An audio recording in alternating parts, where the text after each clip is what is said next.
So now we have this song, Hello, with a swear word in the title. Oh no!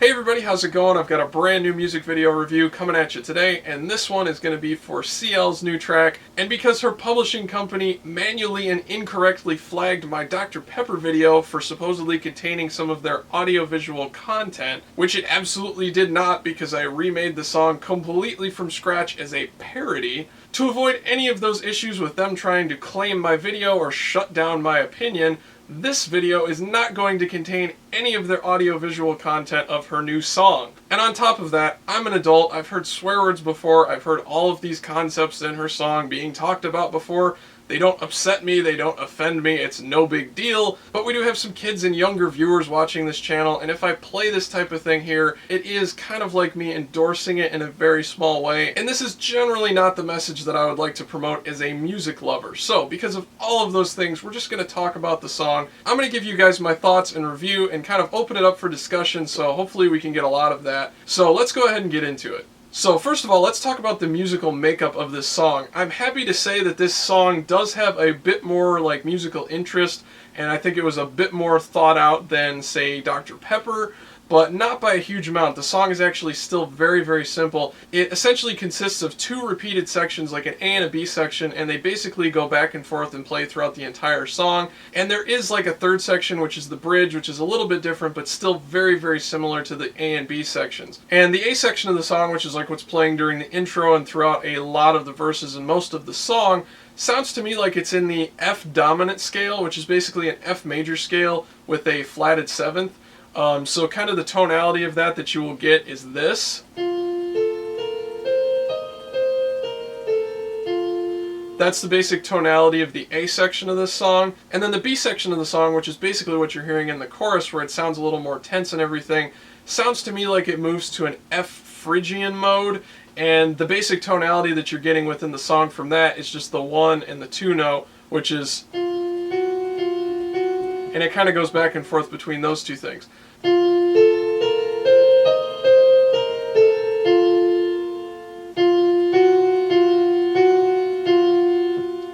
So when you hear me play those things on the piano, it probably sounds very, very simple to you, and that's because the basic framework of this song actually is very, very simple. Yeah, they used a lot of samples and different sounds and tones and layers and like some synth brass marching sounds to kind of dress it up nicely, but no matter how you look at it, the basic framework of the song is actually very, very simple. The beat is also very, very simple. It's something we've heard a million times before in trap music and rap music from the United States. You know, we've got the same basic trap snare sound, which we've heard everywhere already. We've got the kick drum blended with the droning extended tones behind it. We've got the rapid fire machine gun hi-hat part. It's all very, very common. Stuff we've been hearing literally for years already, nothing innovative or new about it. And then we go to the vocals. Again, the delivery is stuff we've heard from many people before. She did have that one kind of nice singing section where it did sound a little bit Rihanna-like, but it did actually show off her vocals pretty well. I just wish she would sing more because she can really sing. I think that's her strength. But when she just sticks to the rapping stuff while also claiming that she's the baddest at everything,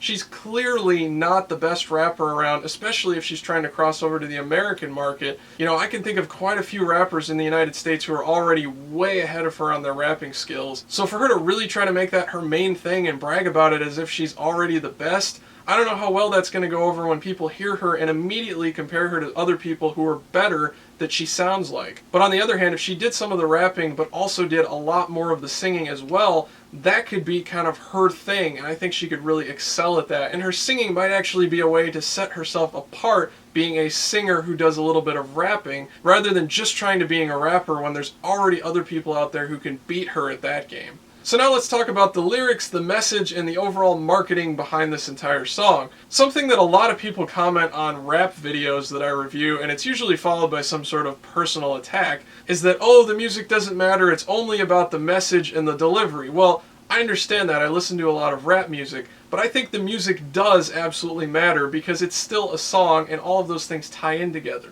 So in the case of this song, I figured that was something that people were probably going to say to me again, so I wanted to address the message, the lyrics, and the delivery. Basically, I read through like 5 different translations of this song and I asked some people about it, and the entire contents of the lyrics are just a whole bunch of unoriginal ways that CL is telling us how cool she is. So even if the message and delivery were the only things that were important in rap music, which I don't believe they are, the content of this song itself really isn't saving it or giving us much to go off of at all. You know, if you Google single lines from the song, especially the English translations of them, you'll see other rap songs come up from 2, 3, 4, or 5 years ago where people have already said basically the same thing. You know, we've heard other people brag about these exact same things in the exact same way for years already. So it's not really original, it's not innovative, and quite frankly, I don't want to listen to a song where someone is beating me over the head with how cool they are and how awesome they are and how much they can brag, when the song itself isn't backing up what they're saying with a really innovative or cool or interesting track. Now this is more of a philosophy argument, but personally I feel like if you're really that cool, you're really that awesome, you shouldn't have to tell people that over and over and over and like beat it into them. It should be readily apparent just by hearing your song or seeing your persona or your attitude or how you carry yourself how cool you are. I mean, if you're actually that cool, shouldn't you not have to constantly convince and tell people that you're that cool? I don't know, let me know what you guys think about that. That's just the feeling that I get. And the thing that's kind of weird is that I feel like CL could be really, really cool. I think she comes off as being cool and confident naturally, but then when she's constantly trying to convince us of how bad and how cool she is, it's not letting her music or what she's doing speak for itself. Instead, it's kind of bashing people over the head like, I'm cool, I'm cool, I'm cool, notice me, which is something that I don't think she or anyone else really needs to do. And that brings us to the marketing of this song. So let's go back a little bit. First we've got Dr. Pepper. They used a household name. It's a brand name. It's something that you can't forget. So that's kind of promotion by association. Now, Dr. Pepper, I'm sure, is a registered trademark, so they probably actually had to get permission to even use it in the song, and by doing so they were probably hoping that they would alert Dr. Pepper about the song's existence, and then Dr. Pepper might have been like, hey, that's a great song, we want to use it in a national ad campaign. So that could have been a gimmick for them and gotten them a whole bunch of extra promotion, but hey, you gotta do what you gotta do, right? So now we have this song, Hello, with a swear word in the title. Oh no! And again, the title really has nothing to do with the rest of the song, but they were clearly going for a marketing gimmick with the title, much like Dr. Pepper, except this time they were trying to go for the shock value of having a gasp, naughty word in the title. The problem here is that it is 2015. They are literally 15 years late to the shock value game. I mean, are we really supposed to be shocked or scandalized by the naughty word in the title, or the fact that she can mouth the F word in the outro of the song? Seriously? It's an unfortunate fact, but I've seen first and second graders mouthing the same word on a school bus. So if doing that is supposed to prove to listeners in the United States or anywhere else that CL is so bad and so scandalous, you know, I just don't think that's really going to convince anyone, because with the nature of shock value, tons of artists in the United States have already tried to push it more and more to an extreme, to the point where everybody has seen so many shocking or controversial things that no one is affected by them anymore. Everybody has become completely numb to the shocks, so there is no longer any value in doing that. The gimmick simply does not work anymore, so I'm not really sure what they're trying to get at using a naughty word in the title. And then the last thing about this song, which I'm not sure if I'm understanding right because there's so much confusion, but I guess this is not her American debut, at least they're not calling it that. Just like supposedly Dr. Pepper was not her American debut. But as I've said many times, it doesn't matter what the company calls it. The first time that American fans or fans in a different market hear her is effectively her actual debut. If you tell listeners this is not her debut, they won't unhear the song, they won't unremember seeing her, so I'm not really sure what their strategy is, but if this is also not her American debut, why are they pushing this so hard in Western media? I mean, they have a huge media play going on with this song. Fashion magazines, interviews, music blogs, music critics, they are pushing this extremely hard in the Western or American music market, so I'm starting to wonder about their strategy. Are they just going to release a whole bunch of songs from CL and kind of push them into the United States and wait until one gets kind of successful, and then they're going to be like, oh, yep, that was her American debut, we got it first try. You know, you have to wonder a little bit what's going on when they've continually pushed her debut in the US so hard, but then have always like backed off and delayed it while still releasing songs that they're clearly targeting towards America. she's supposed to be the baddest female, right? She's supposed to be so awesome and so bad that she's too bad for Korea and she's going to come over here and take over the United States. And you guys know how much I support K-pop artists trying to come over and cross into the United States.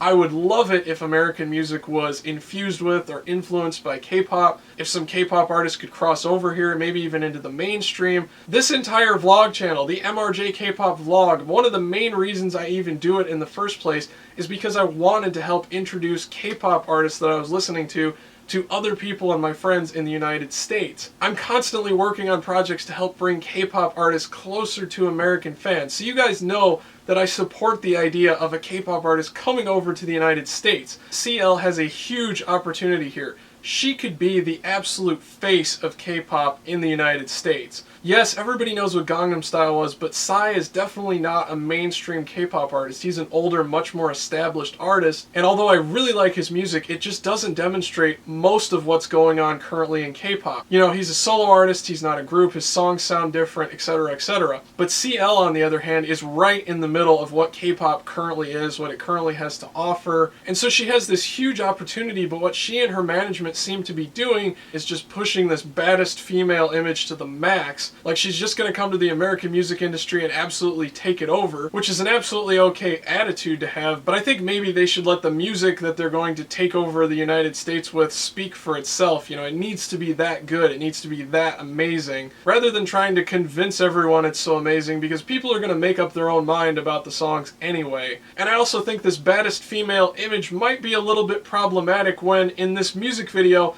there were at least 2 or 3, maybe 4 of the dancers that took my attention away from CL because they outperformed her to a huge, noticeable amount. Did anybody else notice that? CL's supposed to be the baddest, coolest thing around, but there were multiple dancers outperforming her, and my eyes were drawn away from her to watch the dancers because they were doing such an amazing job. And then combining that with the fact that there are already many rappers way ahead of her skill-wise that she's going to instantly have to compete with, and then the whole concept of her constantly telling us how she's the best and how cool she is kind of starts falling apart a little bit when you know there are other insanely talented rappers out there, and in her own music video she's being outperformed by multiple people who are supposed to be backing her up. So anyway, those are kind of my thoughts on the subject. I didn't really enjoy the song, I didn't really enjoy the message. I mean, there are plenty of things that you can pick out in the lyrics that kind of perpetuate stereotypes or belittle people or just plain annoying if you don't like listening to people telling you how cool they are.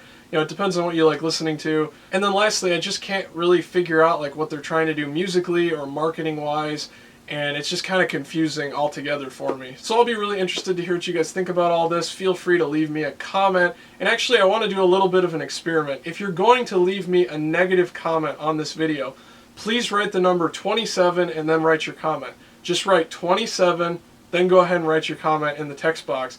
And 27 doesn't mean anything, it's just a random number, but I want to see how many people actually watch this video all the way through before they leave me negative comments. Because in previous videos where I've criticized things, it's very, very obvious that a lot of people haven't actually watched my video or listened to what I've said all the way through, and then they're just quickly jumping on and making a ton of assumptions and leaving negative comments. So I don't mind negative comments or criticism at all. I love reading them, but just put the number 27 before your comment so that we all know that you actually listened to everything I had to say and you're responding to things that I've had to say, rather than just getting on, not watching the video, and leaving a bunch of negative comments, which is what usually happens. So anyway, that's my little experiment for the day. I hope you guys enjoyed watching this review. Please like, comment, and subscribe. If you could share this video all over the place, Facebook, Tumblr, Twitter, forums, all that stuff really helps me out, and I'll see you guys next time.